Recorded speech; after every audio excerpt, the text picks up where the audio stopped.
You can start. Yes, no, it's fine with me. We can record the session. Yeah.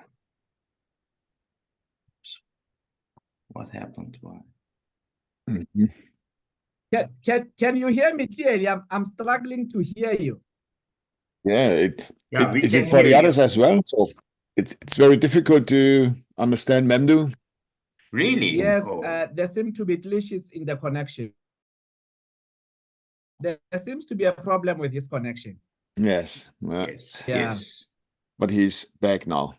Yes, I'm Okay. back. I think Okay, Memdu, there is was your a connection problem. right now? There was a problem. Okay. So I think I'm back and we can start. Okay, let's hope. Okay. Okay. No, thank you very much, colleagues. And I am grateful and thankful for the opportunity to come and present to you today on a very important topic, which is very much close to my heart. And the title of my presentation or my talk is When Knowledge Gives Up, the Torch is Handed Over to Faith. We know that this is a famous phrase which was which we learned from our beloved teacher, Dr. Viktor Frankl. And my presentation, I'm going to divide it into, briefly, it will be into 7 parts. Firstly, I'm going to briefly introduce the concept, and then I will briefly talk about understanding Dr. Viktor Frankl's philosophy. Then I will move on to point number 3, which is the limitations of knowledge. Then I will go forth to number 4, the role of faith, and then move on to number 5, transcending through suffering. And number 6 will be the practical applications. And then 7, I will conclude my presentation and my talk. But in the introduction, first and foremost, I just want to indicate that the concept of transitioning from knowledge to faith revolves around the idea that there are aspects of human existence that cannot be fully understood or explained through mere intellectual understanding. And then while knowledge provides a foundation for understanding the world, there are profound questions and experiences that transcend rational comprehension and require a deeper sense of trust, belief, and connection to something greater than ourselves. And this transitioning involves moving from a reliance solely on empirical evidence and logical reasoning to embracing a more intuitive and existential understanding of life's mysteries, because there are many mysteries in life and we need to tap into those mysteries. And therefore it acknowledges that there are limits to what can be known and that faith offers a pathway to grappling with uncertainties and complexities of existence. And Dr. Frankl's perspective on this transition emphasizes the importance of faith in finding meaning and purpose, particularly in the face of suffering and adversity. And drawing from his experiences in the Nazi concentration camps, Dr. Frankl observed that those who were able to maintain a sense of faith and hope were more resilient and able to find meaning even in the most challenging circumstances. And in essence, the transition from knowledge to faith recognizes the inherent limitations of human understanding and opening ourselves to a deeper, more transcendent experience of life. And it invites individuals to embrace uncertainty, cultivate trust, and engage with existential questions that might not have clear answers, but are integral to our experiences as human beings. And therefore, having said that introduction, allow me to move to point number 2 of our agenda, which is understanding Dr. Frankl's philosophy. I know that most of us, many of us, we do understand Dr. Frankl's philosophy, but I just want to emphasize that Dr. Frankl's existential philosophy centers on the belief that the primary driving force in human life is the search for meaning. And at the core of his philosophy is the idea that individuals have a freedom to find meaning in any situation, regardless of the circumstances that we may face. And Dr. Frankl believed that even in the most challenging and seemingly hopeless situations, individuals can discover purpose and fulfillment by enhancing the inherent meaning of their existence. And central to Dr. Frankl's philosophy is the concept of logotherapy, as we all know. And we do know that he developed, which was developed based on his experiences as a Holocaust survivor and his background in psychiatry and neurology.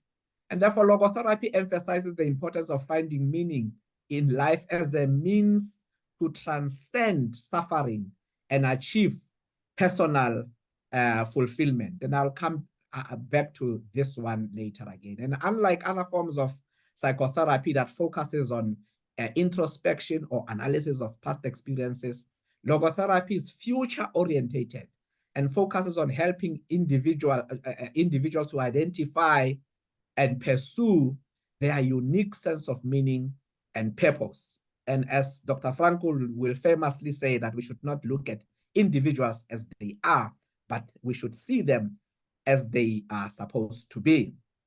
Now, Dr. Frankl believed that meaning could be found in 3 ways, as we all know, through work or achievement, and secondly, through experiencing life's values, and third, through suffering. And Dr. Frankl emphasizes on meaning in suffering as being particularly significant, and drawing from his own experiences in the concentration camp, he observed that individuals who were able to maintain a sense of purpose and meaning, even in the most extreme circumstances, were more likely to survive and cope with their ordeal. And overall, Dr. Frankl's existential philosophy underscores the importance of finding meaning as a fundamental aspect of human existence. And by embracing the search for meaning, as individuals, we can transcend our limitations, find fulfillment, and live a more authentic life in alignment with our values and our aspirations. And therefore, as I indicated earlier on, that we are familiar with Dr. Frankl's experiences in the concentration camp and how profoundly they influenced his beliefs and shaped the development of his existential philosophy, and particularly his emphasis on finding meaning in life. And Dr. Frankl was, he has been imprisoned in several concentration camps, including Auschwitz, where he endured unimaginable suffering and witnessed the horrors of the Holocaust at first hand. And despite facing extreme conditions of deprivation, brutality, and loss, Dr. Frankl observed that some of the prisoners were able to maintain a sense of inner strength and purpose. And he noticed that those who were able to find meaning and purpose in their suffering were more resilient and had a greater will to survive. And Dr. Frankl himself found solace in his existential beliefs, which provided him with a framework for understanding and coping with his experiences. And he discovered that even in the face of unimaginable suffering, he could choose his attitude and find meaning in the midst of adversity. And one of the profound moments of insight for Dr. Frankl came when he realized that even in the most dehumanizing circumstances, he still possessed the freedom to choose his response. And this realization became the cornerstone of his existential philosophy, emphasizing the importance of personal agency and responsibility in finding meaning in life. And Dr. Frankl's experiences in the concentration camp also reinforced his belief in the resistance or resilience of the human spirit. And he witnessed acts of kindness, solidarity, and selflessness amongst the prisoners, which serves as a testament to the capacity for goodness and decency even in the darkest times of his life. And overall, Dr. Frankl's experiences in the concentration camp shaped his existential philosophy by providing him with first-hand experience of the human capacity for meaning-making and resilience in the face of unimaginable suffering. And his observation and reflections during this time became the foundation for his later work, including his seminal book, which we all know, Man's Search for Meaning, in which he articulated his philosophy of finding meaning in life. Now, coming to the third point of our agenda, which is the limitations of knowledge.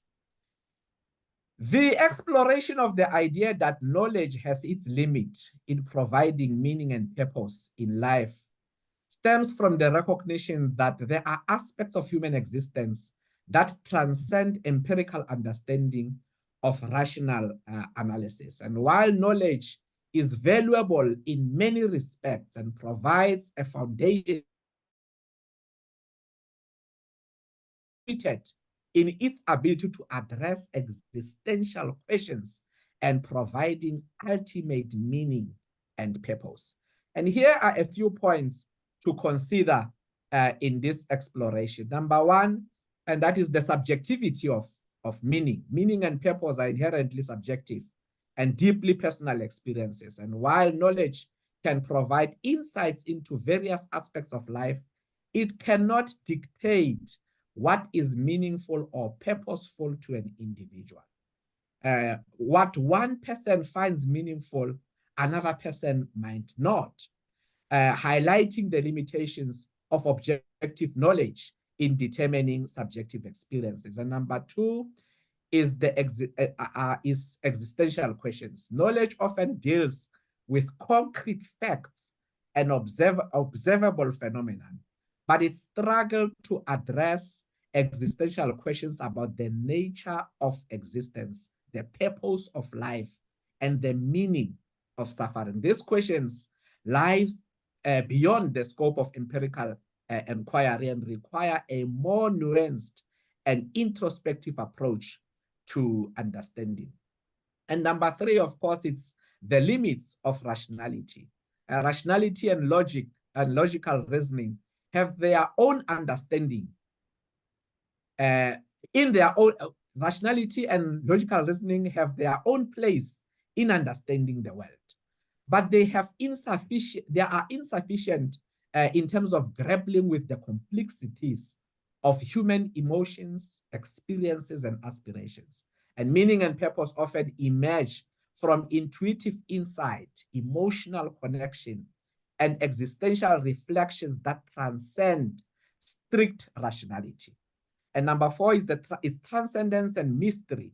There are aspects of human existence, such as love, beauty, spirituality, and transcendence, that elude complete comprehension through one's knowledge alone. These experiences often evoke a sense of wonder and of awe and mystery that goes beyond what can be explained or understood through empirical means.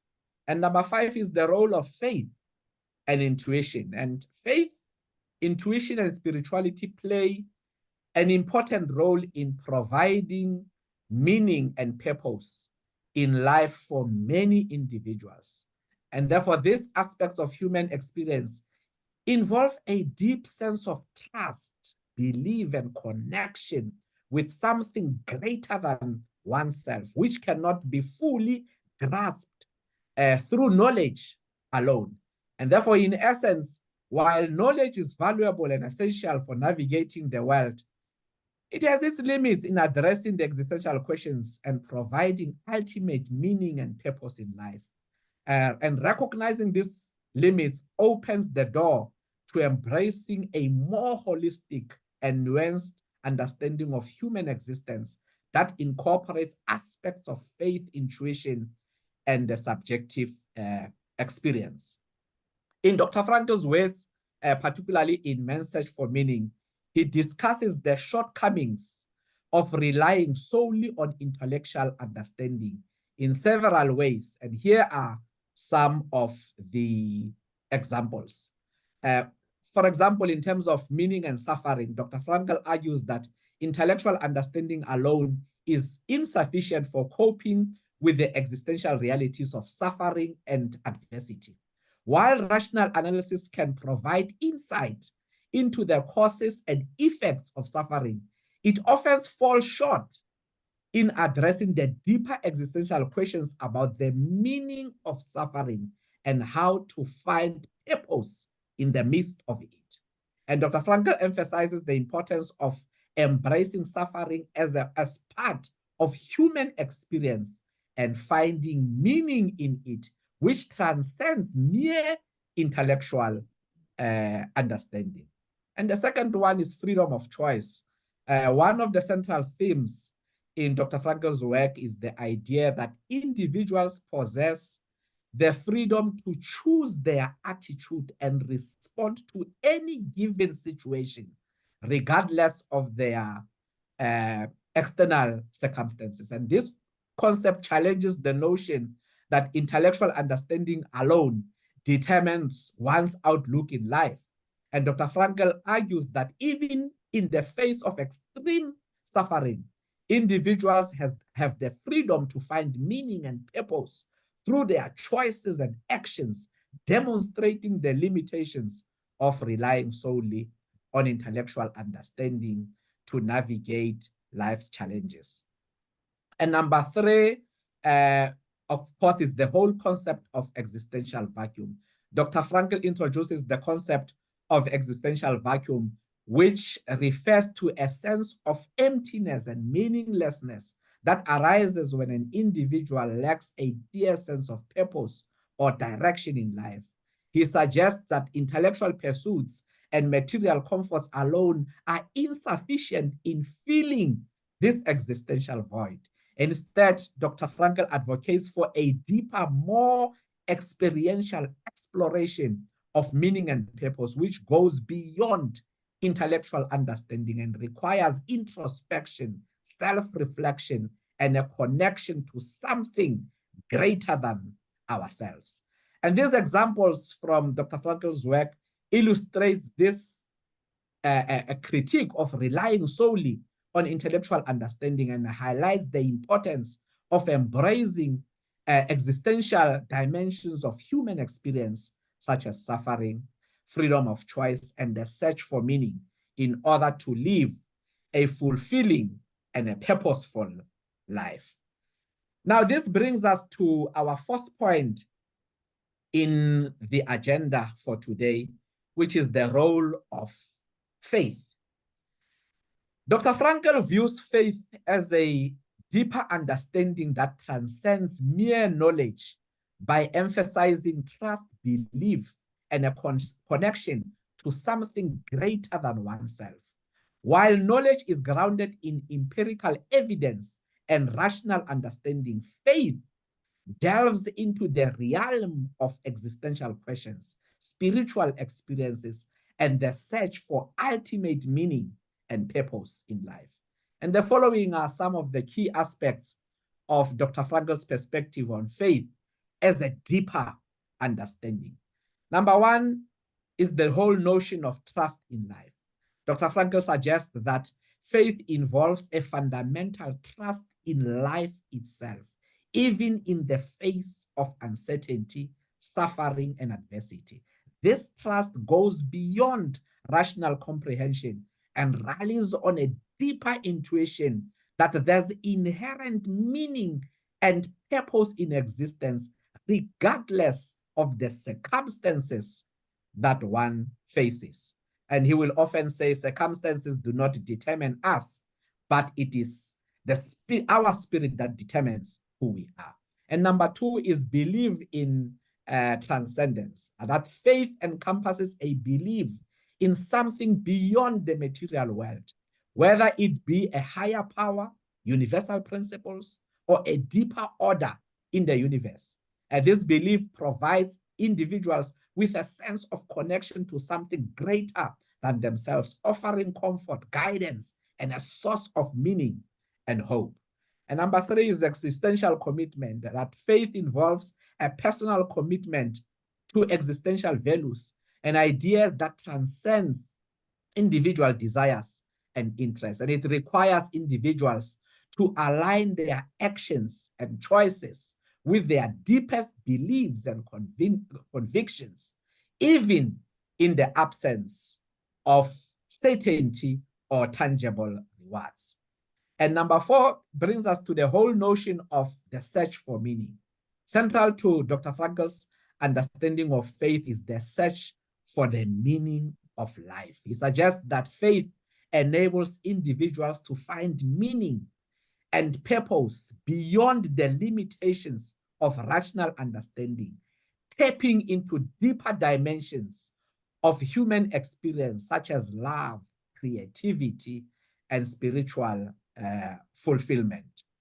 And Dr. Frankl also talks about resilience and hope. Faith provides individuals with the resilience and hope needed to navigate one's challenges and setbacks. It instills a sense of optimism and courage, even in the face of uncertainty and adversity, by affirming the belief that there is inherent meaning and purpose in every moment of our existence. And therefore, overall, Dr. Frankl's view of faith is a deeper understanding, emphasizes its transformative power to transcend the limitations of mere knowledge and enrich human experience by providing meaning, connection, and hope in this journey that we are embarking on, which is the journey of life. And therefore, in Dr. Frankl's view, faith involves trust, hope, a connection to something greater than ourselves, providing an individual with a profound sense of meaning and purpose. And the following is a discussion of each of the components. If we look at the whole issue of trust, faith entails a fundamental trust in life, the universe, or a higher power, even in the face of uncertainty and adversity. This trust goes beyond mere rational understanding and involves a deep-seated belief that there is inherent meaning and purpose in existence. It requires individuals to surrender to the mysteries of life and trust that everything happens for a reason, even if that reason may not be immediately apparent. That nothing just happens, but everything happens for a reason. And as for hope, faith characterized by a sense of hope that transcends the challenges and the hardships of life. It instills optimism, resilience, and courage in individuals, enabling them to persevere through difficult times with the belief that there is always a possibility for growth, redemption, and renewal. Hope provides a guiding light in darkness, inspiring individuals to keep moving forward despite the obstacles that they may face. And number three is connecting to something greater.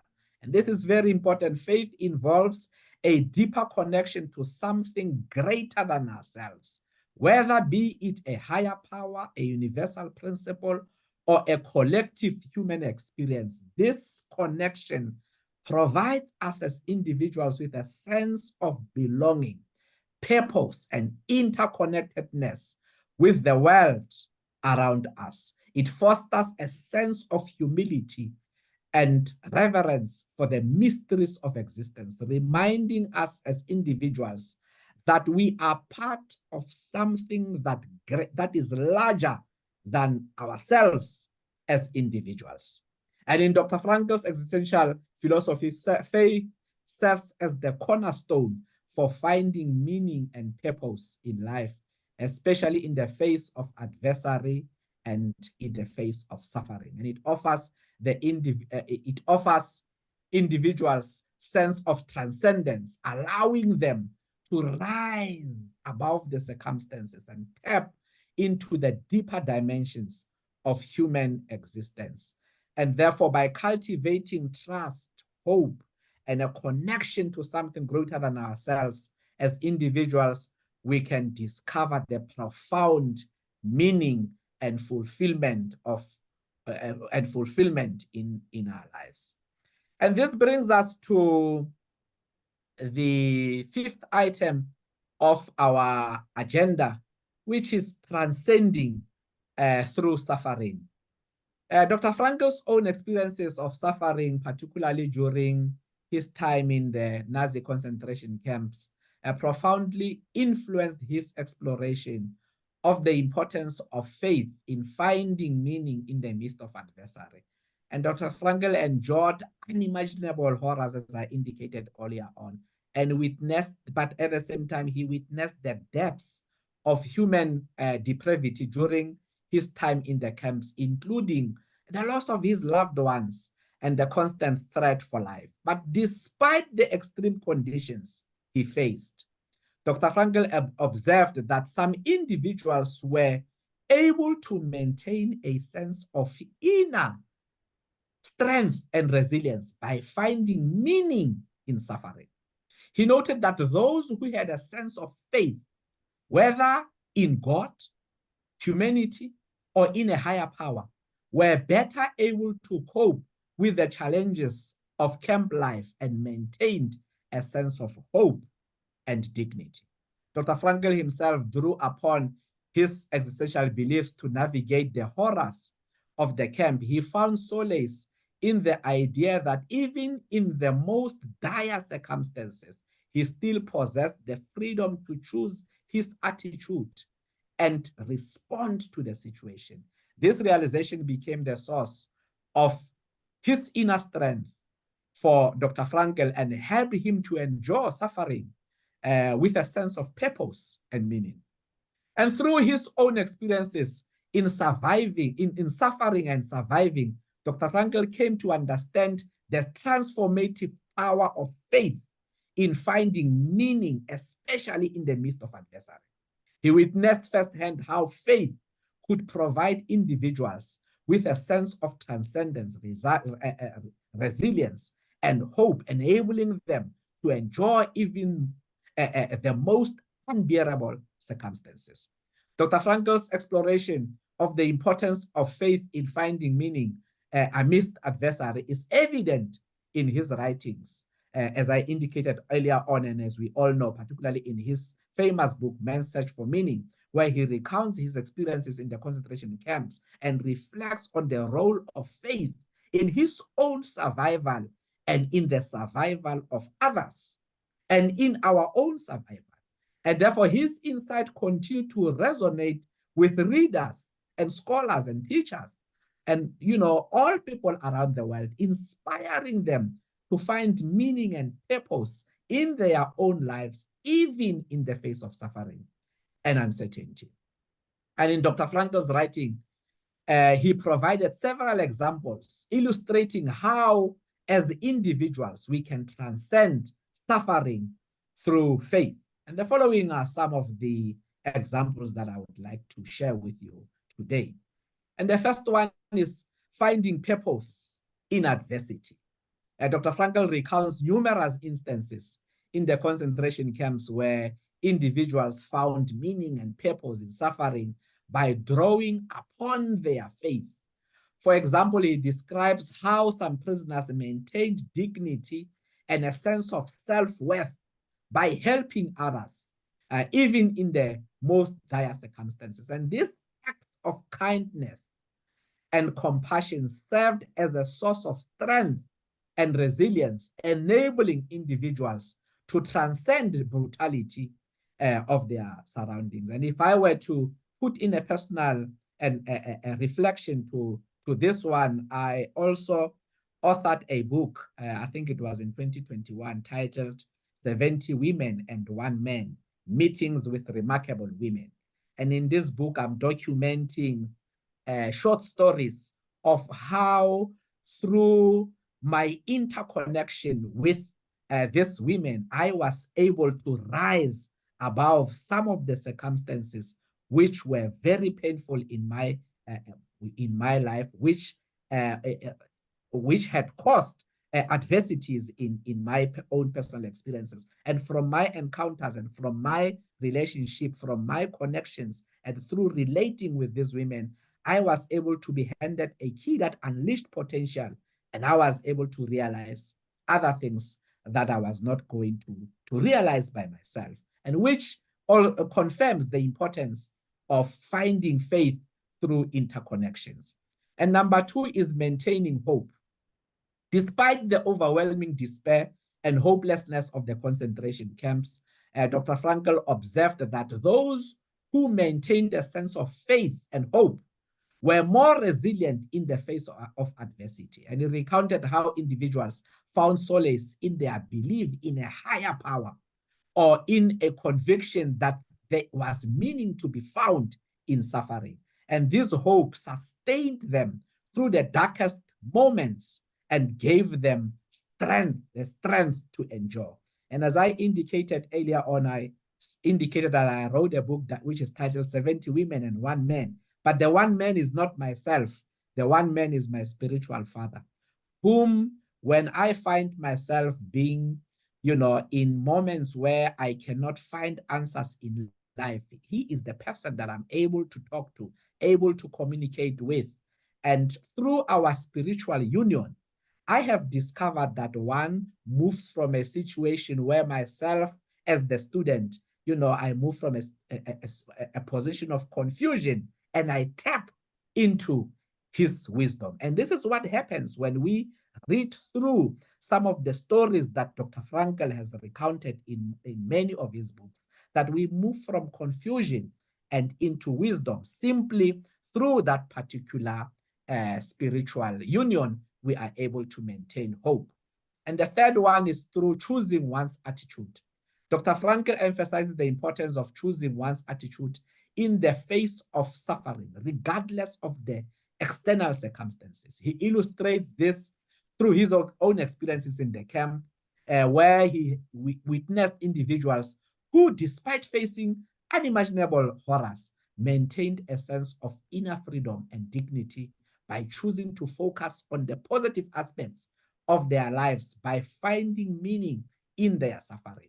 And this ability to choose one's attitude, rooted in a sense of faith and purpose, enabled individuals to transcend their circumstances and find inner peace.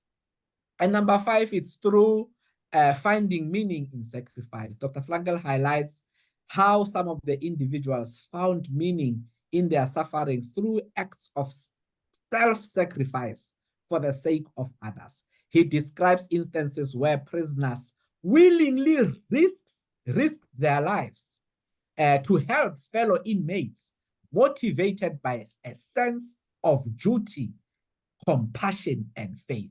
And this act of selflessness provided individuals with a sense of purpose and meaning, allowing them to transcend their own suffering by focusing on the well-being of others. And I just want to pause here on this particular point, the last point, finding meaning in sacrifice, and just reflect on a personal experience that recently I was actually the head of one of the of a campus for our university. We have two campuses.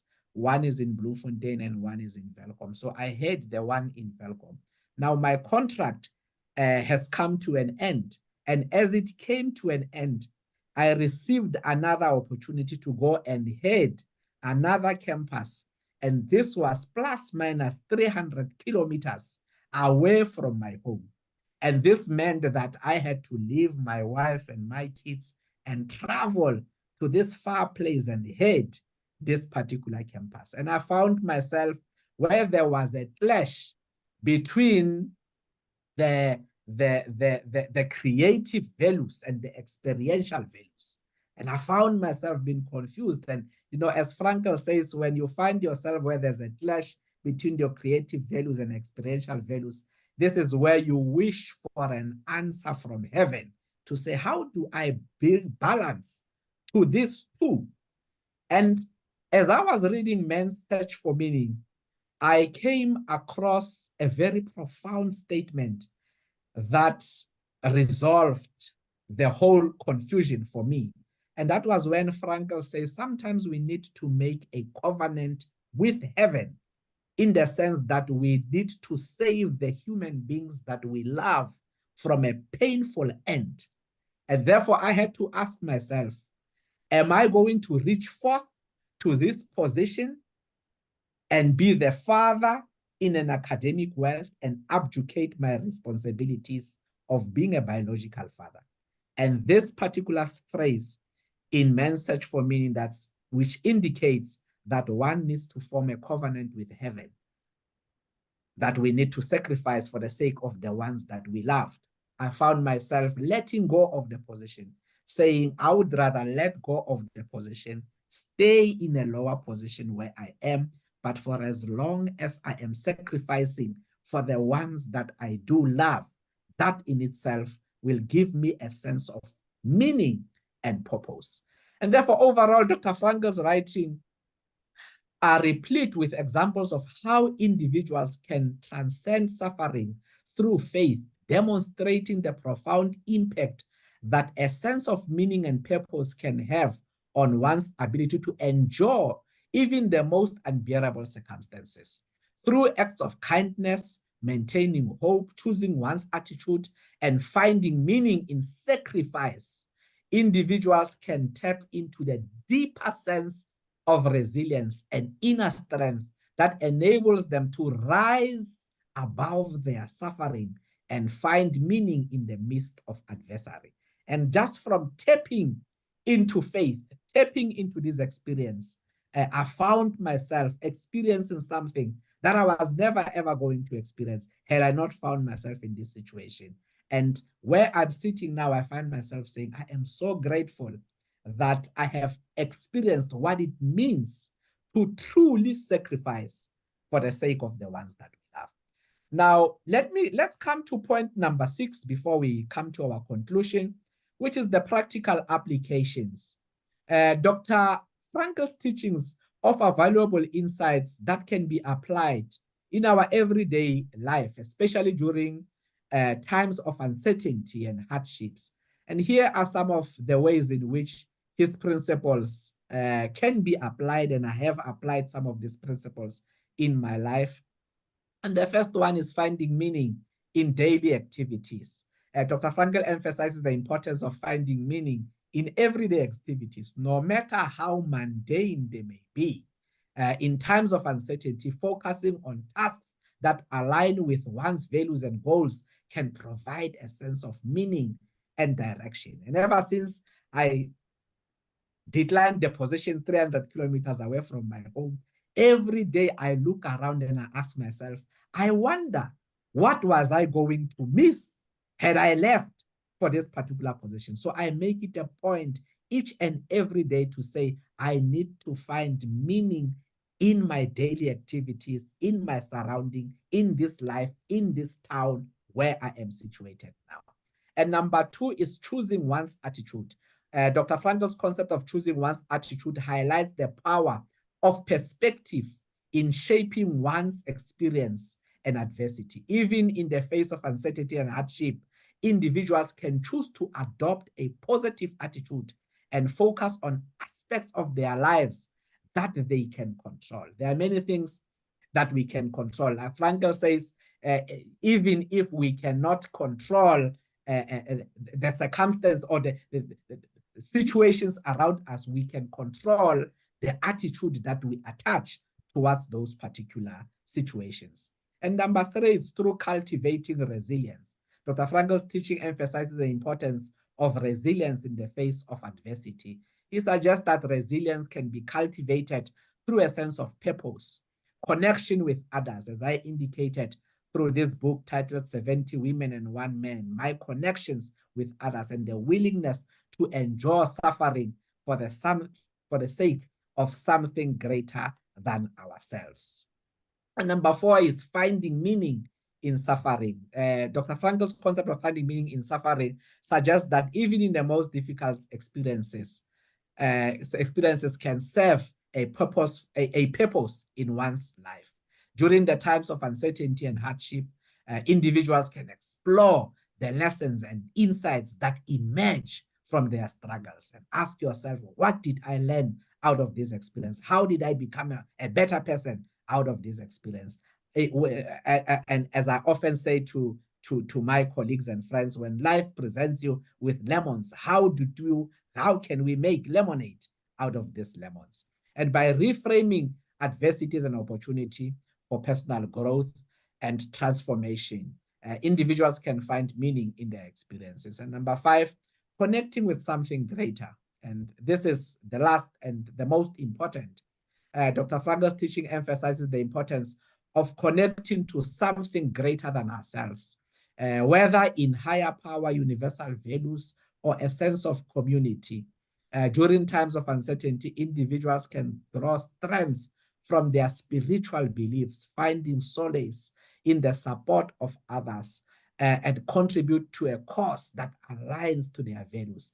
And this sense of connection can provide comfort and reassurance in the face of uncertainty and hardship. And overall, I've learned that Dr. Frankl's teaching offers practical guidance for navigating the challenges of everyday life, particularly during the times of uncertainty and hardships, by finding meaning in the daily activities, choosing one's attitude, cultivating resilience, finding meaning in suffering, and connecting with something greater than ourselves. Individuals can find purpose and fulfillment even in the most painful circumstances. And as I just also want to indicate that drawing from Dr. Frankl's principles, I would like to suggest the following for cultivating a faith and meaning in life. And the first one is through reflecting on personal values. That, each and every day as an individual, I take time, and we need to take time to reflect on the core values and our beliefs and identify what really matters most to us and how we can align our actions with these particular values. And we also need to, as I indicated, seek meaning in our daily activities. But even more important is practice gratitude. One of the famous, lessons that I learned from Dr. Frankl, he will often say, we should not take pity on the old because they have already achieved what we are looking forward to achieve. They have granaries that are full. They have deeds done, loved ones loved, and suffering endured with dignity and courage. And, as I was also ending my tenure as the campus director, there was a time where I was struggling with issues of attachment, but I found myself finding comfort in practicing gratitude, looking back and saying, but what are some of the deeds that I achieved? The loved ones loved, and how did I suffer with integrity and courage through, all of the circumstances that we are confronted with, because our campus was one of the most volatile, with student protests almost each and every 3 months. And these are some of the things that one was able to be involved in and take control of and be in charge of. And therefore, through practicing gratitude, I found myself, having a safe landing, saying, well done, good and faithful servant, and embracing challenges as opportunities, that suffering bears meaning for as long as it changes us into better people, and connecting with others. One of the persons that I was able to connect with was my spiritual father, who was able to take me through the whole process of the frustration and the whole process, we were able to find fellowship through the experience and connect even on a deeper level and understand things. I understood things that I was never ever able to understand had I not been in that particular situation. And of course, you know, the other one is self-reflection. Wisdom, oftentimes we say wisdom comes from experience. But I also learned from my spiritual father that wisdom does not only come from experience, but it comes from reflecting on the experience, being engaged in the experience. And, you know, the other one is cultivating a sense of mindfulness, being present, you know, being aware of where we are right now, cultivating a sense of inner peace and clarity. Mindfulness practices such as meditation, deep breathing, and mindful movement can help us to connect with our inner self and foster a deeper sense of meaning and purpose. And as I conclude, I just want to recap on the following points quickly. And number one is that we need to recognize our limits, that knowledge has its own limitations. And when knowledge gives up, the torch can be handed over to faith. But even more important is that we need to embrace the existential questions, you know, that transitioning from knowledge to faith involves grappling with existential questions about the nature of existence. And we need to trust and believe at all times. And faith involves a sense of trust and belief in something greater than ourselves, whether it is in God, a higher power, or universal principles. And we need to be hopeful at all times. We should never lose hope. And I just want to say, as I'm concluding, I want to encourage each and every one of us to continue to delve deeper into Dr. Frankl's works and explore its profound implications for personal growth and understanding. And Dr. Frankl's insights offer invaluable guidance for navigating through the complexities of existence and finding meaning and purpose in life, even in the face of adversity. And moreover, his writing offers profound insight into the human psyche and the capacity of us and individuals to transcend our circumstances through acts of courage, compassion, and self-discovery. And by exploring his works, we gain deeper appreciation for the resilience of the human spirit and the transformative power of finding meaning in the midst of hardship. And last but not least, as we continue our exploration of Dr. Frankl's work, I encourage each and every one of us to reflect on how his teachings resonate with our own experiences and aspirations. Consider how we can apply his teachings in our daily life to cultivate faith, resilience, and deeper sense of meaning and purpose, whether through introspection, discussion with others, or practical applications of his concepts. Dr. Frankl's teachings offer a pathway to personal growth and understanding that can reach our lives in profound ways. And with those few words, I want to thank you. Thank you very much.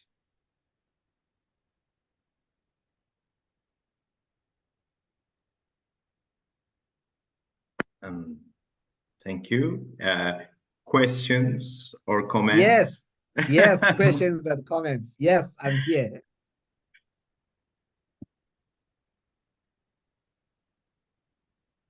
I have a comment that as I was listening, I was thinking how valuable it would be if we started to incorporate these basic principles of logotherapy into K through 12 education, to begin to introduce the whole realm of noetic questions and the answers that logotherapy provides, because there's such an emphasis, it's understandable, but there's such an emphasis on knowledge and empirical knowledge.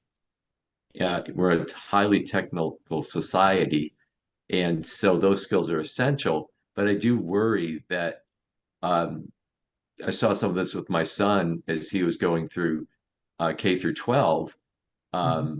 The emphasis, it was being drilled on, you've got to get skills, you've got to learn technology. And it's all valuable, but it was almost absent from the curriculum. Any sort of teaching or courses aimed at the precise material we talk about as logotherapists, because with the economy so volatile and careers so fragile, increasingly, I believe young people must have an intrinsic sense of purpose that they'll be able to take wherever they go with whatever external job they have. But we can't condition our worth any longer on finding the dream job and letting that identify ourselves and define our worth. And then technology subsumes the job and it disappears.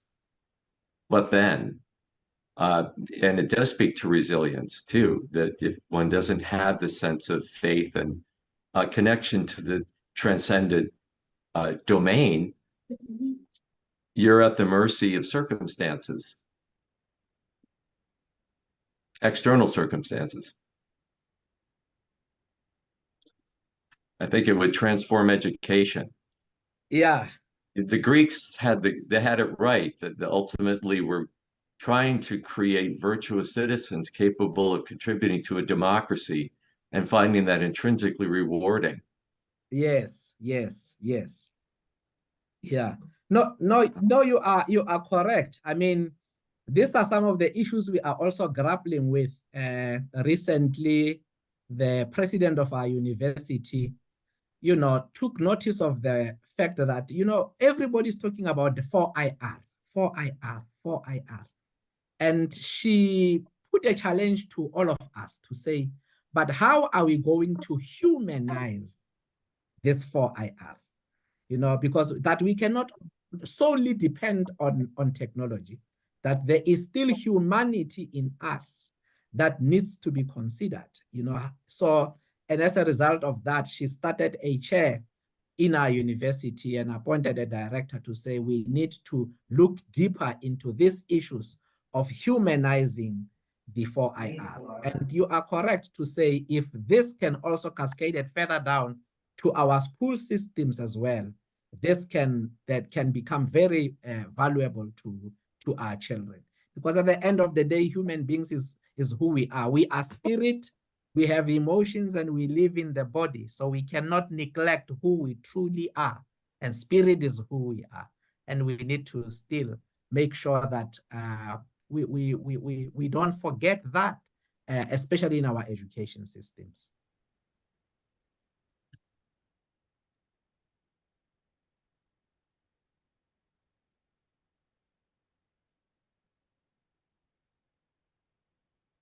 I don't know if there are any other questions or comments.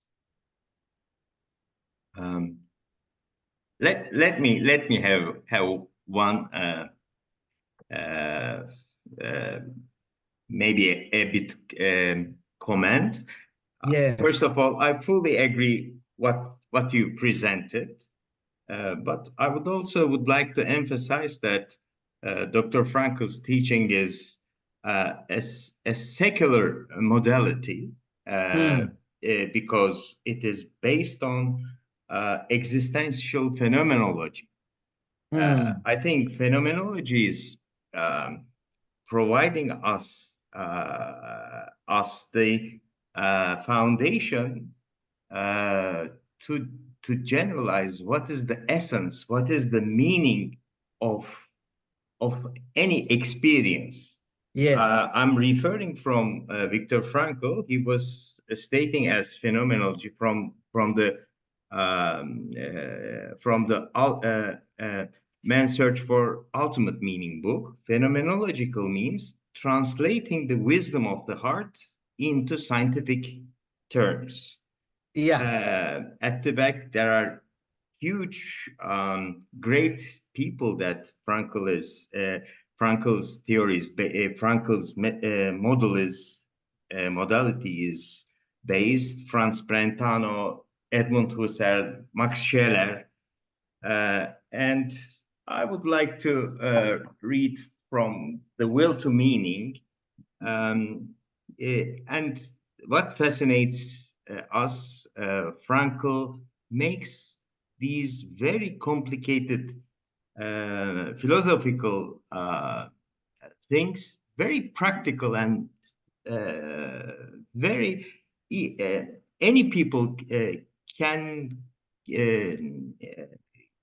experience and implement. And he says in The Will to Meaning, the logotherapist is neither a moralist nor an intellectual. His work is based on empirical, phenomenological analysis and phenomenological analysis of the simple man on the street. Experiencing of the valuing process shows that one can find meaning in life by creating a work, doing a deed, by experiencing goodness, truth, beauty, by experiencing nature, culture, or lust, but not least by encountering another unique being in the very uniqueness of this human being. So I would like to emphasize that Frankl's body of knowledge is very coherent and consistent, academic, based on an academic model. That impresses me a lot. Thank you. No, I agree with you. I agree with you. I'm also, you know, I'm like you said, one thing that impressed me with Frankl's work is that it can be easily understood by many people. Yeah. But you know, one thing that I've also noticed is that in our training as psychologists, as from my own perspective, you will be taught about all of these different philosophies and Sigmund Freud and everybody, and you'll only find a very small portion on Viktor Frankl's work. And I happened to come across Dr. Frankl's work by chance, but it was when I needed it. I always relate this experience when I was doing my internship, and thugs broke into my apartment and they stole everything. And I went to therapy. The therapist was good in terms of addressing the signs and symptoms. But one day when I was speaking to my mom, she said to me, "You lost things, but you did not lose your life. You still have your life. What are you going to do with it?" And therefore, then I asked myself one question: did this loss happen for nothing, or is there meaning to this loss? And I'm telling you, supernaturally, on that night, I went to the library, went to this shelf, and on the spine, I came across this book titled On the Way to Meaning. It was a collection of some of the authors who wrote on Dr. Frankl's work. And then it referred me to Man's Search for Meaning. And that's how I came across his work, you know, and I was able to find out, and I was also grateful that the thugs came and took everything and they left me with meaning, because, you know, if they didn't take everything, I was not going to be oriented to say there is something that I need to find in this suffering. Am I going through this for nothing, or is there meaning to what I have gone through? And supernaturally, just when I needed it, I came across his work. And ever since then, it was a spiritual union. I was in confusion, coming to wisdom, and I was just willing to sit under this tree, under this, you know, guidance. And that's how I started to study and started to reflect and started to apply and started to research on his work. And many people that I spoke to, even, you know, ordinary people, wherever we present some of the Dr. Frankl's work, even, you know, lay people are able to understand it. They're able to connect, you know, to his work. And that is what I find impressive with the work. Thank you. Can I ask a question? Yes. So I'm going from page 124 in Man's Search for Meaning. Page And 124, yes. and it's something I'm seeing happening quite a lot in our world at the moment, where there's a meaning crisis. And I'm going by the whole concept of freedom, which we have and we all want freedom. And in the book it says, freedom, however, is not the last word. Freedom is only part of the story and half of the truth. Freedom is but the negative aspect of the whole phenomenon, whose positive aspect is responsibleness. In fact, freedom is in danger of degenerating into mere arbitrariness unless it is lived in terms of responsibleness. And that's why I recommend that the Statue of Liberty on the East Coast is supplemented by the Statue of Responsibility on the West Coast. And in these times at the moment, we're hearing a lot about freedom, and freedom seems to spin out of control without a responsibility to that freedom. So so the question is not so much, is freedom the bad thing, but do you feel that in society today, there should be an emphasis on the responsibility of that freedom? Yeah, what you have just said is very relevant to us as South Africans. You know, we gained independence 30 years ago, and we were all shouting, yeah, we are free, and everybody's excited that we are free. But nowadays, recently we had a commemoration of Freedom Day and Human Rights Day. And in that particular lecture, the oldies were talking about, oh, how they are so excited that we came out of apartheid. But the students were saying, but all that we were born into is nothing else but corruption. Does this freedom have any value? So the old people are saying it's a miracle that we have gained this freedom. But the young people are saying, we don't see you living up to this freedom and being responsible, because people are looting. You know, there's load shedding in South Africa, you know, where at certain times they switch off electricity in one part of the city and then it will be on in another part. It's terrible. And therefore, it brings us to what you are saying, that freedom must be complemented with responsibility. If you make a bed, you must be able to sleep on that bed. You know, so, but as it is, we are in that particular environment, that particular situation, where youngsters are holding us accountable and saying, you fought for this freedom, you gained this freedom, but you don't seem to be using it responsibly. There is no sense of selflessness, but there's a sense of selfishness. There's a sense of so much looting. And that in itself becomes a classic example of a state that gained freedom but lacks responsibility. And as it is with the state, so can it be with our families, and so can it be with us as individuals as well. I see a hand from Cynthia. Prof. Wembley. Yes, I was just going to comment on several of the things. First, thank you on your presentation and your writing. A little bit about my background. I have spent 40 plus years in public schools in the US and college. So working with pre-K 3 and 4-year-olds, which are not my favorite little things to work with, all the way up through graduate students. And just want to come back and emphasize and tie in what Munda said also. Education without the concept of spirit is a incomplete lesson. And working in the United States, where there is so much turmoil between religion and spirit, Logotherapy has given me a very practical application piece of being able to talk about spiritual.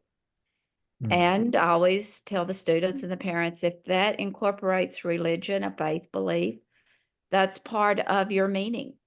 but I can hold it very clearly in my, you know, my thing I drill into students of all ages. You are spirit, you live in a body, you have a psyche.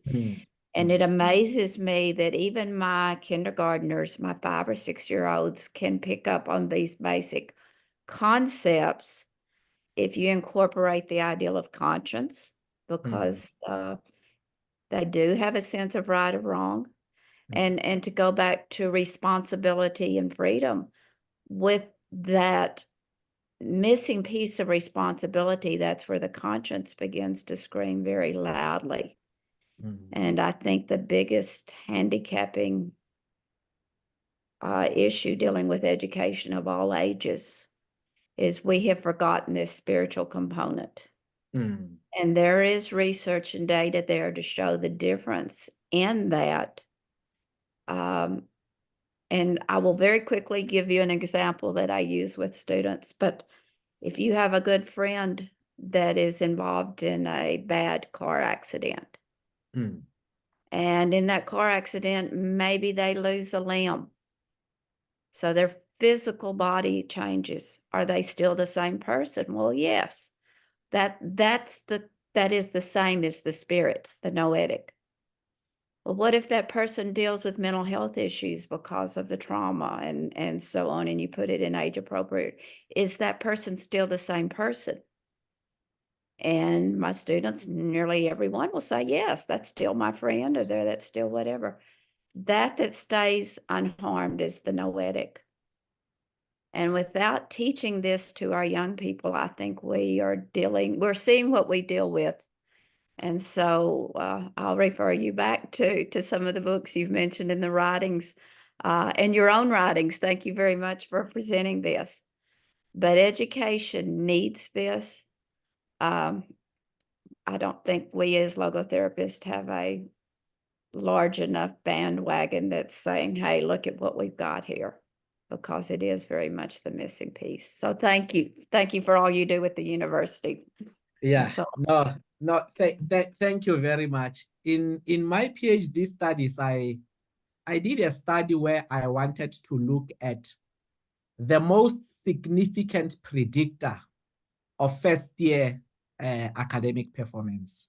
And I discovered that students with a high sense of meaning, good grade 12 results, and parental support, those are the students who are most likely to succeed at university. And when I conducted interviews with these students, those with a low sense of meaning, they will say, I wanted to be a doctor, I wanted to be a lawyer, I wanted to be this, and now I find myself doing my second or third career choice, and therefore I'm bored, I'm not interested. But those with a high sense of meaning, they will say, I wanted to be a doctor, I wanted to be a lawyer, but I find myself in this course, and it still has significance in my life. You know, so that is where we see the significance of a high sense of meaning, having meaning and purpose in life, that it enables people to be hopeful and to be resilient, and they don't see the glass of milk as being half empty. For them, it's half full. I've got this, I'm going to make a difference with it. You know, so they don't say, I've got this, it's not what I wanted to do, and therefore I'm bored. And most of them drop out of their studies. But at the end of the day, they become resilient and they are able to persevere. But you are also correct. You know, one thing that I appreciate so much about logotherapy is the whole notion of, learning about the human spirit. Whenever, because I'm also a preacher in my other life. So whenever I talk about the two, I'll say spirituality with a big S, that is in a divine context, and spirituality with a small s, that is in a humanistic context. So that is how I'm able to distinguish between the two, like the data and the Wi-Fi. There are some places and situations where you need data, but there are situations where you need the Wi-Fi. There are things that we can do for ourselves, and we need to take charge and be in control of them. sometimes, like my spiritual father will oftentimes say, we should not be heavenly minded and earthly useless. You know, we need to be useful, and the spirit, our human spirit, enables us to be useful within our immediate environment, that there are certain things that we can do for ourselves. But oftentimes you see people sometimes, you know, just being quick to transfer issues to the divine before they even attempt to handle them through their God-given potential. And if I may, I'm going to add one more word. Yes. The word I start with the babies and even through my high school graduate students, each person is unique. And we have lost that.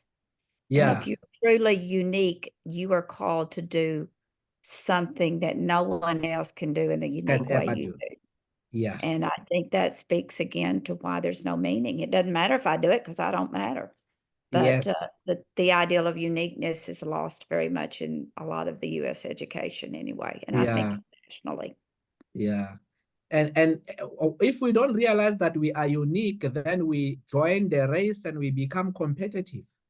And, you know, when you are competitive, then we just want to be copycats. When are you going to be your true self when you are trying to be somebody else? You know, so teaching children to say, just be yourself, be comfortable in your skin. You were created for a purpose. Live up to what you have been created for. No one can do things the way you do them. And that in itself, yes, you know, realizing a sense of uniqueness, that in itself becomes a wake-up call because it helps us to be grounded and to live in the present moment and to ask ourselves, what will people remember about me when I am gone? You know, because people don't remember what you do for them, but how you make them feel. And it's also based on your uniqueness. There are unique ways in which we do things. And I find that to be very beautiful, what you are doing with children.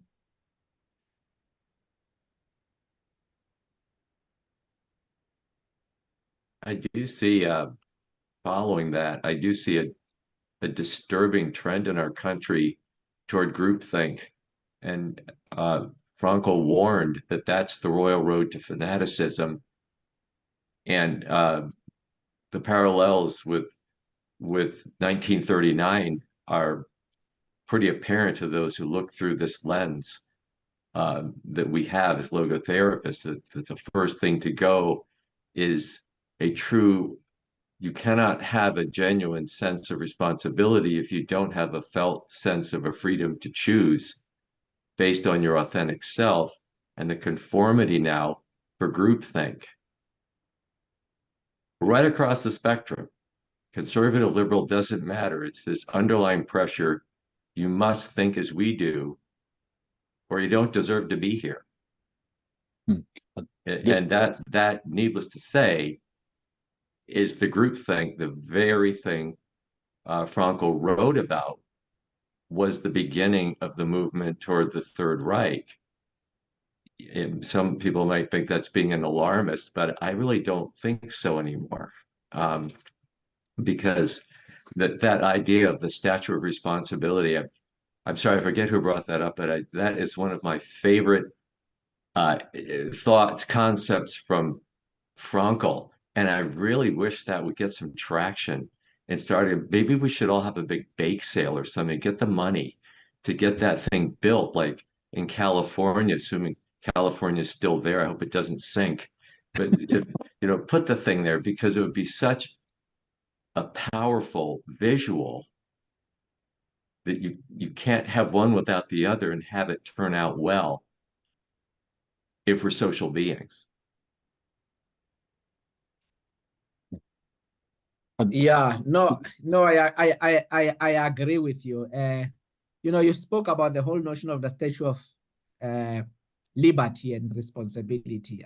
I'm also quite fascinated by that. And as I indicated earlier on, that, you know, whenever we make choices, it's very important that we should be responsible to those particular choices. And that is fundamental. That is extremely important. Yeah.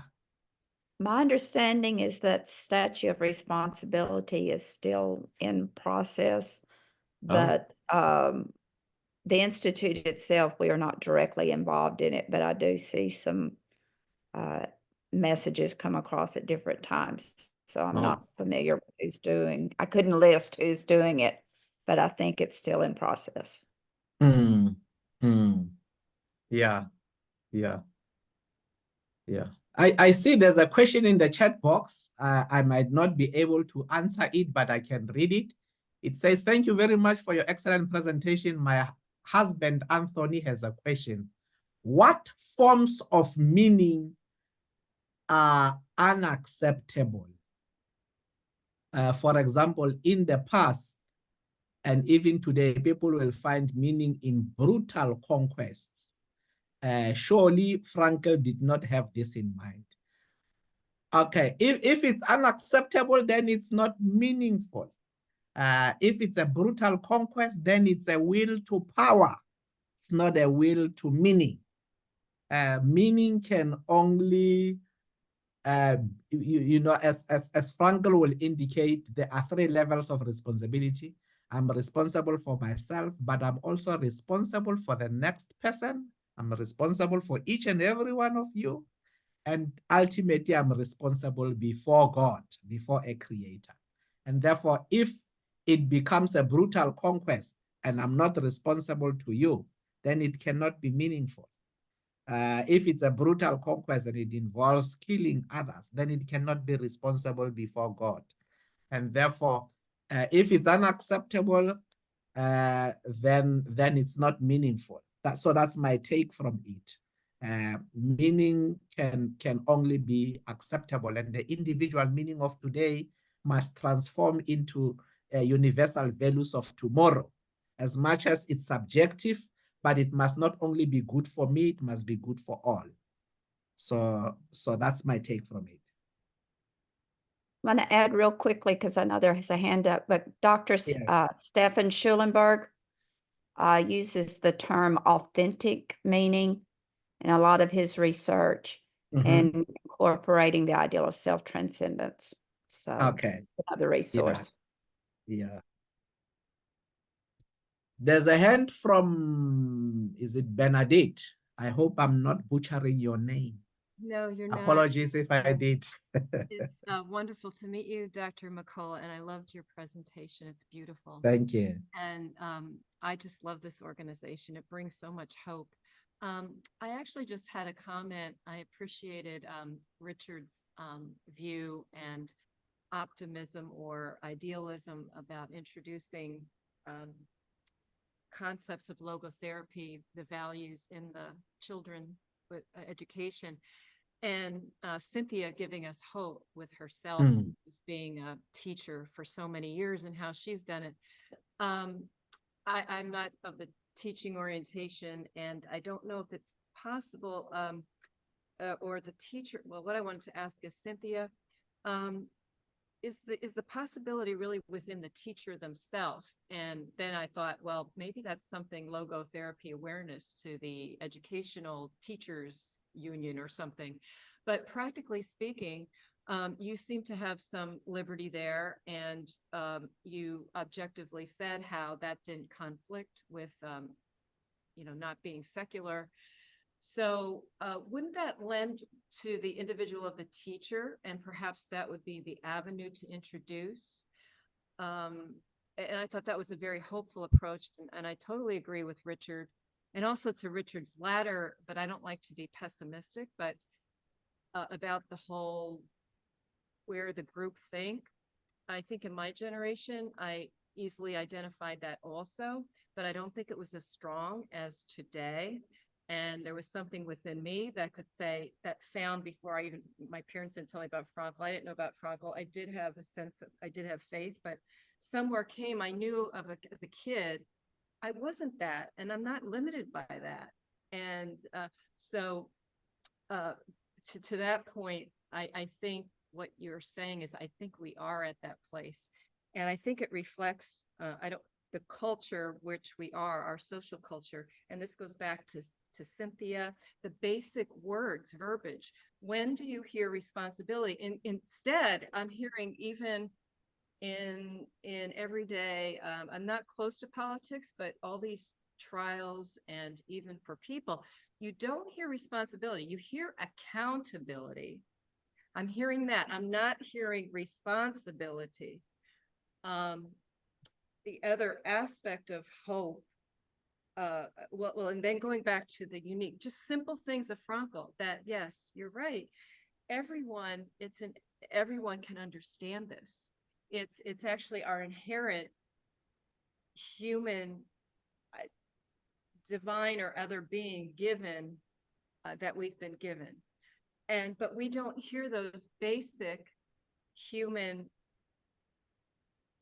gifts we were given, the uniqueness, the freedom, yes, but with responsibility. So it really starts with the culture and even vocabulary, the words used. And the biggest one I keep hearing for it is love, which I'm not as, I can't cite Frankl in this way, but I know that's the ultimate meaning, is love, which is ultimately usually found through suffering. And they're like basic, if you look at it as a word standpoint, basic words that hold so much, but we don't hear them today.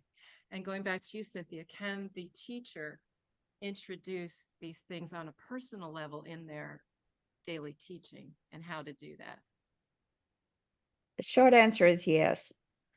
The how to do it is the education. And let's see, I won't tell you how long I've been saying I should do this, but most educators now have to have continuing education. And so there is an in-way to be able to provide it to teachers, and then it allows them the opportunity. But just the introduction of logotherapy to the teaching profession. And historically, logotherapy and education have been very closely united. And the actual courses that we offer through the Logotherapy Institute were begun soon after the Institute was founded.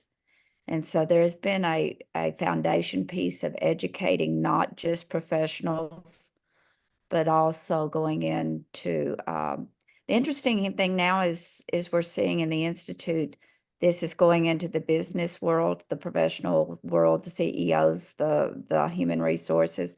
Traditionally, we've had the different faith doctrines because of its close vocabulary, when we've had education and then psychologists, mental health.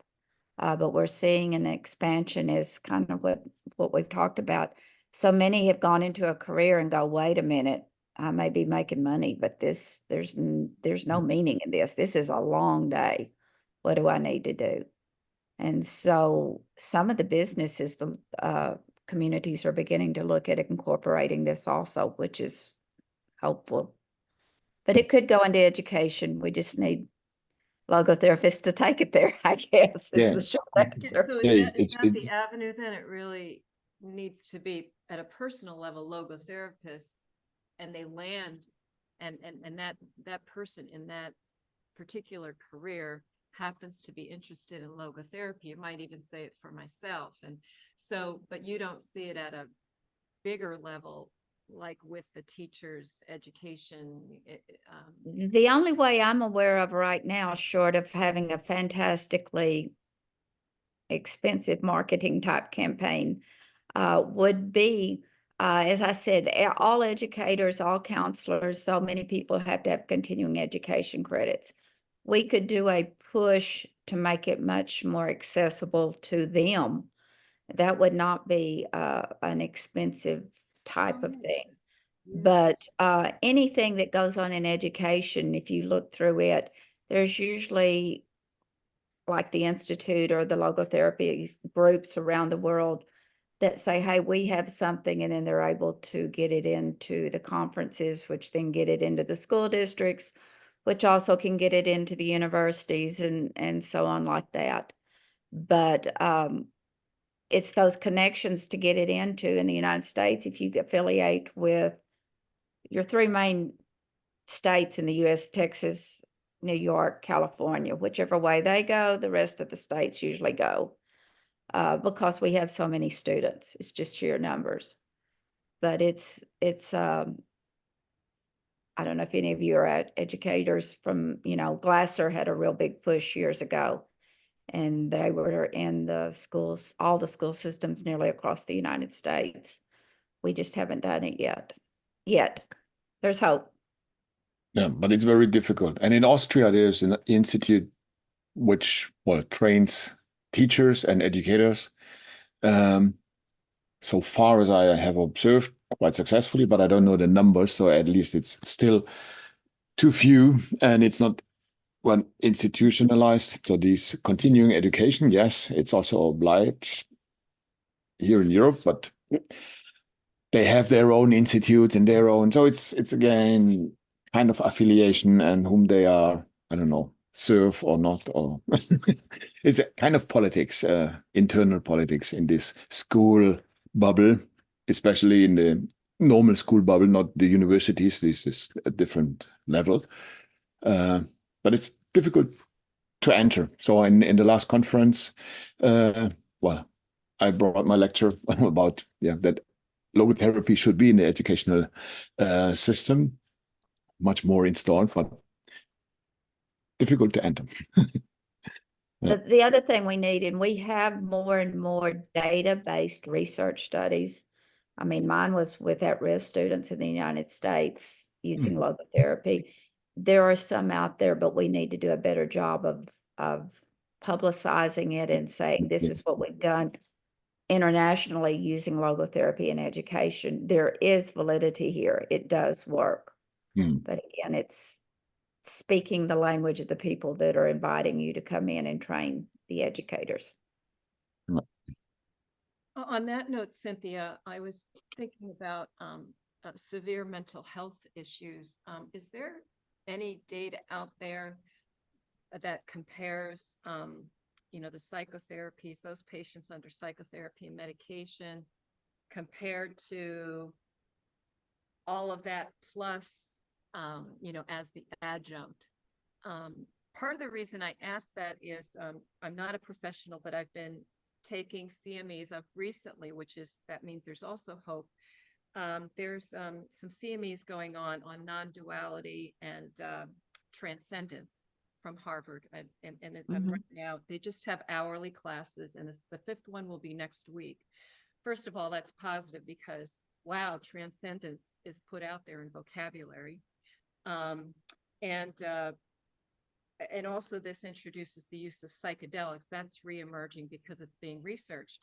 And along with that, I participated in University of Colorado. Dr. Wisniewski, that was on the board of Viktor Frankl, he introduced a day seminar, but included sacred medicine practitioners. And what I heard universally in some ways, in some regard, not from the psychologists, but from the others, is the appreciation and the base in which the person needs to be at, which is grounded and an understanding and that there's more than themselves. That's going to be, I think, what I'm hearing. Even if you did psychotherapy, that person has to be ready and in that space, which I automatically thought, oh my gosh, there'll be a calling probably for logotherapists if this goes this direction, to help ready the patient, unless if that psychologist, psychiatrist is also of that orientation. My question was, I thought there might be some existing data out there that shows the adjunctive use of logotherapy in greater mental illness areas. Because I bring it up because there is an area of hope there in raising logotherapy awareness, because of there's an openness now about transcendence, there's discussions, and also the psychedelics that might be introduced, being studied.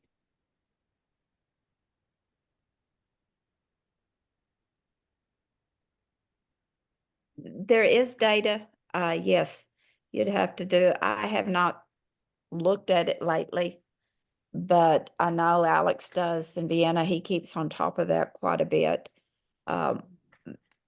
both using logotherapy as the main focus of therapy and as an adjunct. And, you know, we very muchly state there are many, many times you need it as an adjunct.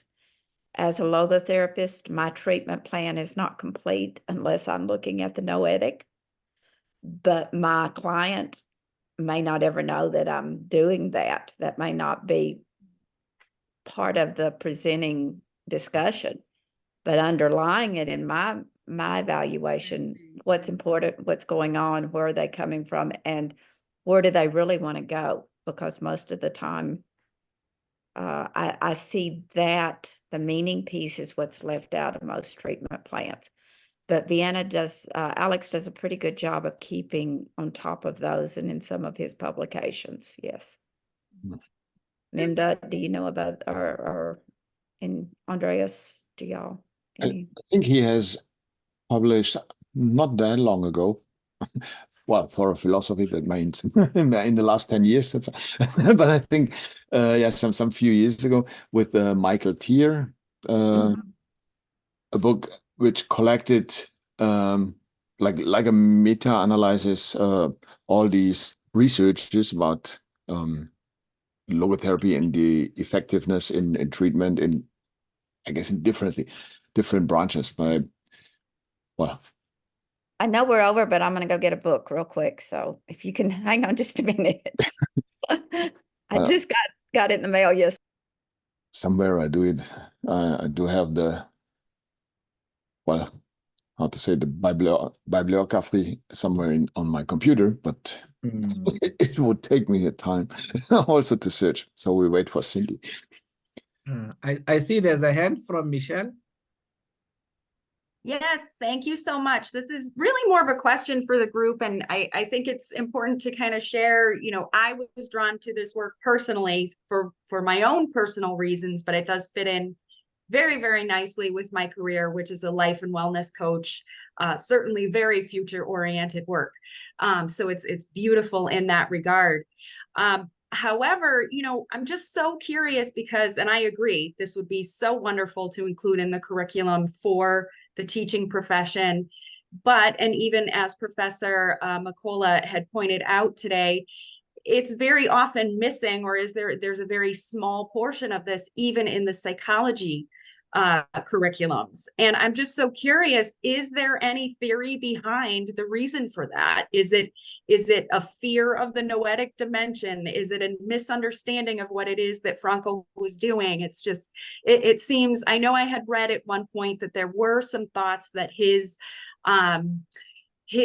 teaching and his theory was very authoritarian, which I don't agree with, but I guess some people do believe that.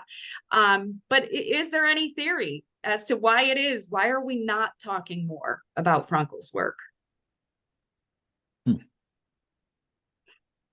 Good question. I've always asked Yeah. the question also why psychology degrees don't require a reading of Viktor Frankl. I mean, you would think it could start there. You know, you would think it could start. I mean, to be, it is another philosophy, and it was subsequent to Freud, and he was part of Adler and Freud. Like exactly, and you know, it is very, very Freud based. Of course, a lot of the psychology curriculum is.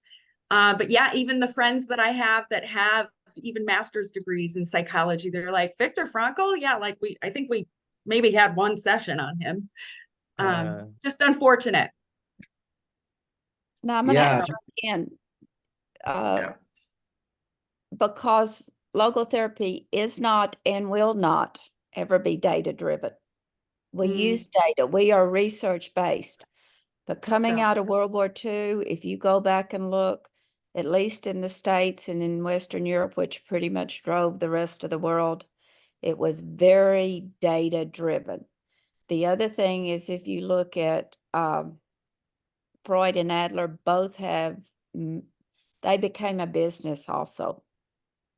And, you know, much of the Ellis, much of the Glasser, much of that is, and Frankl, whether rightly or wrongly, and some of you correct me if I'm citing this incorrectly, He never would move into the business realm of pushing logotherapy out there. And so some of it was just strictly, at least from my understanding, is the logistics and the concept of being data driven, which we will still run into arguments. Well, that's a nice philosophy, but it's not really anything that we're going to use in the mental health field because it is not completely data driven. And my argument is nothing is. You're talking about people. You know, you can play with statistics any way you want to, but I will never reduce a child or a client or an individual to a set of numbers.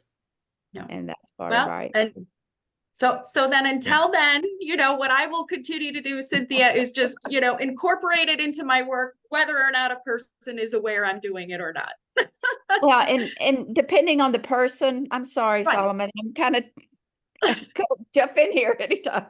No, that's Depending on the fine. That's person, fine. if they are comfortable with That's the fine. vocabulary, Yes. I introduce very Yes. much logotherapy concepts, Mhm. but they have to be willing. In Of my course. work now, I work with batterers, domestic violence, and I work with the batterers. We never use the terms, but that's what we're talking about. So Yeah. May I I'm contribute going to to be this quiet. question? No more. I just posted a link, so you still can click on it. It's yeah, a text, so an article, not a whole book, from Badiani and Tier, with the title "The State of Empirical Research on Logotherapy." So Thank you. I don't know how many pages it will have, but I just searched for I this. just downloaded it. Thank you. Yeah. 22. Yeah. May I contribute to Michelle's question? I think that is not only for logotherapy, Michelle, it is for all existential therapies, because I think it is hidden in the topic of today's when knowledge gives up. Academic world only deals with knowledge because logotherapy is not based on cause and effect. We can change, we can choose anytime. So no mathematical model, no statistical model can model. Yeah. So it depends on the person. So if I can, the academic world only interests something, you know, observe, provide get out a pattern and put models. It doesn't. Human freedom and responsibility demolishes all of this. So I think that's. But there is a very beautiful methodology, phenomenology. I think that is the 21st century's topic, I guess, for academic world. And we catch up, Frankl. I think the academic world is going to catch up very soon. May I have one more comment? I know I talked a lot. I will keep it short.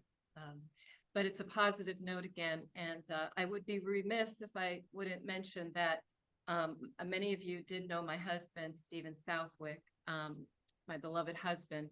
And he academically did introduce meaning into academics. And back maybe 20 years ago with his study of resilience and researching it, and his colleagues. And what's positive is that it has been introduced, and he references Viktor Frankl. So it doesn't come out as logotherapy, but aspects of Viktor Frankl have been, and maybe that's the modern terminology we should look for. I do know I saw the state of Florida, the wife of the governor, introducing resilience in childhood development. So if resilience embodies what my husband and his colleagues academically, scientifically studied, and they do have data forgive me. And actually last year, more data came out in the military veterans following. And the significant decrease in suicidality risk when that veteran had meaning versus not. So Cynthia, we actually do have data. I don't know how I could be remiss, but it's in that setting. And lastly, I'm volunteering at the Veterans Administration, and I've been, unfortunately, fortunately, but unfortunately, I learned that one of the psychologists tried to get a grant for the Templeton Fund to study and introduce spiritual intervention therapy. And they did not get the grant, and they're kind of scrambling to see.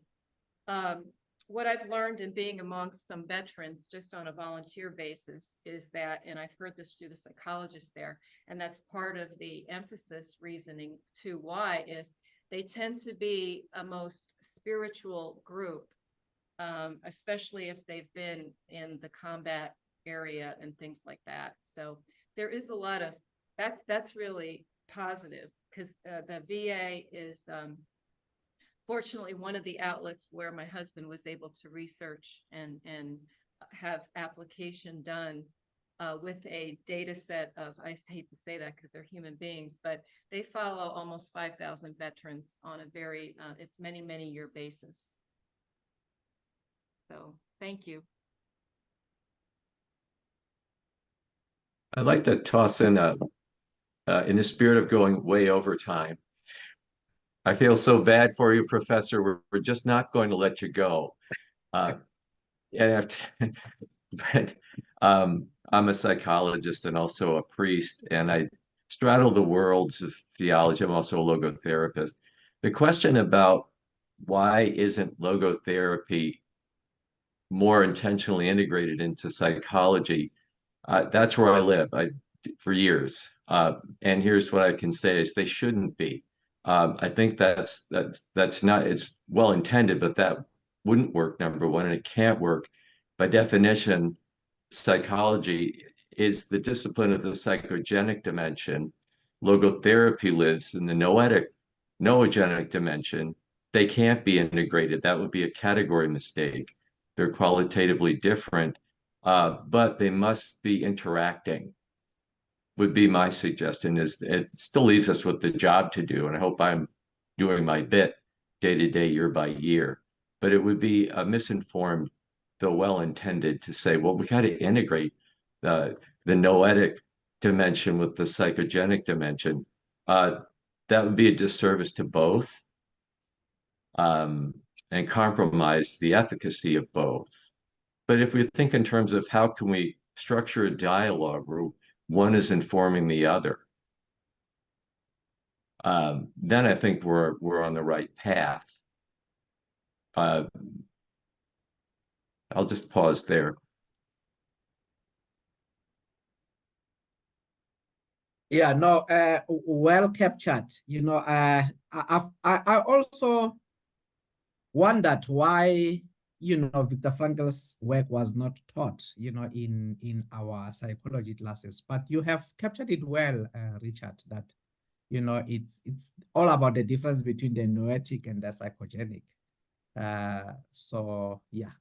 I see there's a hand from, is it Noda? Okay, yeah. Yeah, I'm a philosopher. And for the question of why Frankl's approach was not, didn't become so popular in psychology or in a field. And one of the reasons I think is whole discourse has been oriented to technology. Technological discourse dominate, but the Frankl's approach is hermeneutic. So for that reason that Richard Rorty draws insight from late Heidegger and Gadamer, and I try to make a bridge between analytic tradition and a continental philosophy, and I brought in hermeneutics as up front. So I think there is a way to make sense of Frankl's approach. And I just finished a manuscript on the making Frankl's hermeneutic of human life as a basis to make to all kinds of sense making of including religious beliefs or linguistic communication, human interactions. Why does it make sense? Make sensing, make a sense is so fundamental. And somehow Frankl developed from that insight, and that is consistent with Heidegger. So, yeah. Yeah, no, thank you very much for the contribution. It makes a lot of sense. Yeah. No, thanks a lot. I don't know if there are any other questions or comments, colleagues. I'm not the facilitator, I'm just presenting. Okay, I can't be quiet. Any of you that are writing manuscripts, we would love to have you to, you can, all the information's online, but Dr. Dicer is doing a really good job of getting the forum, which is our publication, back academically based, research based, along with the noetic. We're kind of keeping that foot in both doors or camps, but we would appreciate any manuscripts that you have. We would love to have a chance to publish them. That's my advertisement, Minda. Thank you. It's just the one problem. It's not clear mention what is the APA standard. So you need to change so many things, and Rod just transferred me to the website of the APA standardization. I thought, well, I don't want to study such stupid things. They have nothing else to do than just organizing these APA standards. So if you have one sheet, just some short instructions how to, I don't know, how it should be formatted in an I will see if I can do in an that. easy way and not in this complicated way. And I hate to name 5, 6, 7, 8, 9, 10 authors. Then, well, yeah. You Americans, what are you doing? What are you doing? In our defense, APA tells us we have to do these things. So I would prefer not to, but yes, but we don't get a choice. So if you could, but I will. such an easy formatted. I will see if we can come up with a condensed version, maybe. That might be nice. Then I would try to reformat my manuscripts. Yeah.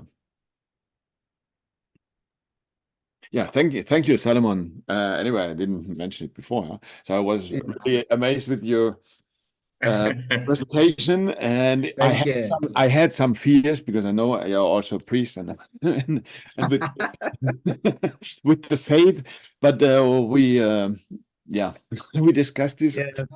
Yeah. Andrew already said, well, logotherapy is also a secular approach to human being, and you mentioned Solomon as well. Okay, connecting with some higher than oneself. It can be God, but it also can be, and that suited me, the society or whatever. Yes. As a phenomenologist, I prefer this. Yes. It was wonderful. Yeah. And no, thank you very much. Dancing good. Thank you. No, I really appreciate the opportunity as well that I was given to come and present. I just want to say thank you very much for the chance that you gave me. Much appreciated. Yeah. Where is this?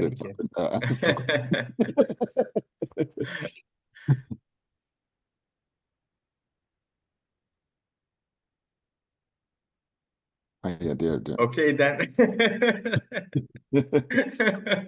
You're right. So I suppose it's bye-bye. Bye, Salon.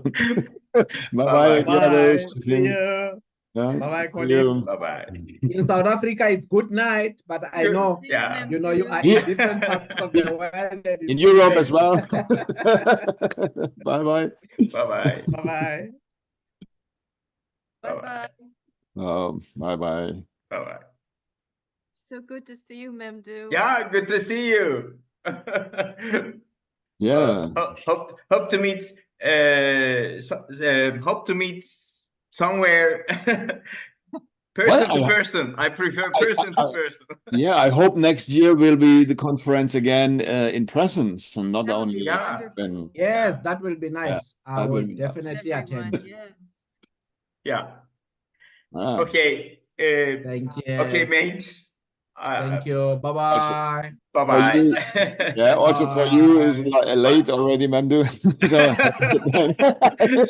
since I organize, I can close it. Thank you, dear Solomon. Thank you so much.